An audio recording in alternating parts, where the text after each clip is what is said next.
organizaciones comunitarias, sociales, medioambientales que se encuentran presentes en esta importante audiencia. Yo quisiera partir mi intervención haciendo algunas reflexiones previas. Preguntarnos qué se entiende o debe entenderse por voto fundado. En 5 minutos.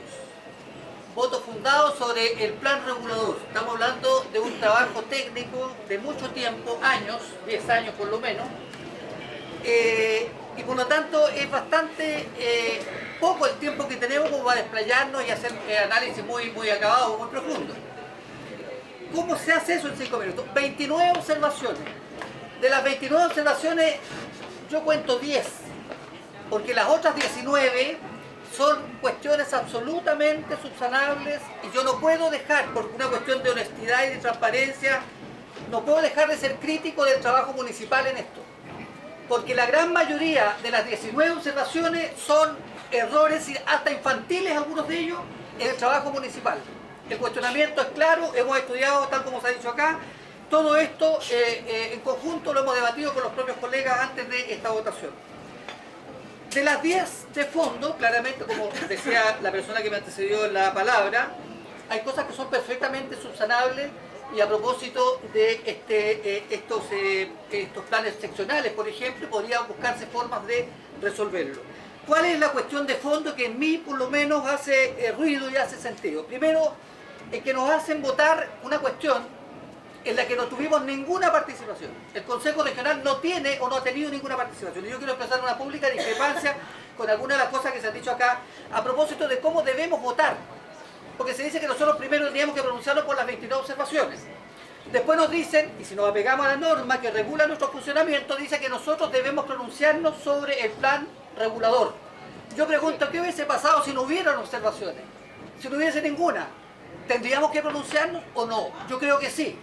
Yo creo que sí, por lo tanto, y eso funda el hecho de que haya habido 2 votos, porque al principio decíamos que eran los 29 observaciones y hasta ahí llegábamos, eso implicaba votar a favor o no del plan regulador.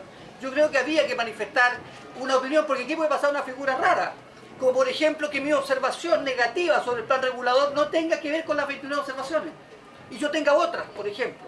Pero ahí nos decían que teníamos que pronunciarnos solo las 29. Eso va a dejarlo despejado en principio.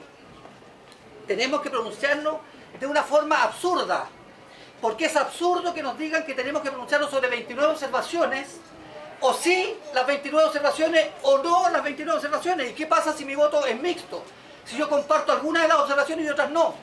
¿Tenemos que votar sí o no? Es una cosa ridícula, absurda y es un atentado a la inteligencia, porque ¿qué estamos haciendo votando una cosa en fardo? Podríamos tener opiniones distintas de los mismos puntos y sin embargo tendríamos que votar sí o no. Una cuestión que ya deslegitima absolutamente nuestro voto en una instancia democrática como esta. Y eso es lo que muestra además que nuestra participación es bastante tangencial en esta historia. Lo otro que quiero decir es que si miramos la historia y analizamos cómo ha frenado el desarrollo de esta ciudad y de esta región, porque independiente que nosotros estemos aquí, la región sea bastante más grande, todo lo que aquí se haga incide de una manera positiva o negativa en el desarrollo de los pueblos del interior, por ejemplo, de las comunas del interior. El freno que se ha producido, con todo lo que además podamos agregar, que la pandemia, que una y otra cosa, que lo que está pasando con la delincuencia, con la ubicación estratégica nuestra a propósito de la penetración del narcotráfico, todo lo que nos pasa, y que además votemos de una forma tal que este desarrollo frenado durante tantos años se mande 10 años más, 5 años más, 6 años más, porque curiosamente entre lo absurdo, entre lo absurdo de lo que se está planteando, es que nosotros tenemos que pronunciarnos o sí, y esto sigue, o no, y esto se cae todo. Entonces, independiente de las críticas que yo pueda tener, y lo acabo de manifestar abiertamente al trabajo municipal en esta historia, quiero decir que yo, en lo particular, en función del desarrollo del turismo, de la planificación urbana, de la necesidad de vivienda, de todo lo que conocemos, obviamente no puedo hacer otra cosa, mirando a la gente, a las necesidades de nuestra comunidad, voto rechazo el informe del Ministerio de la Vivienda y apruebo el plan de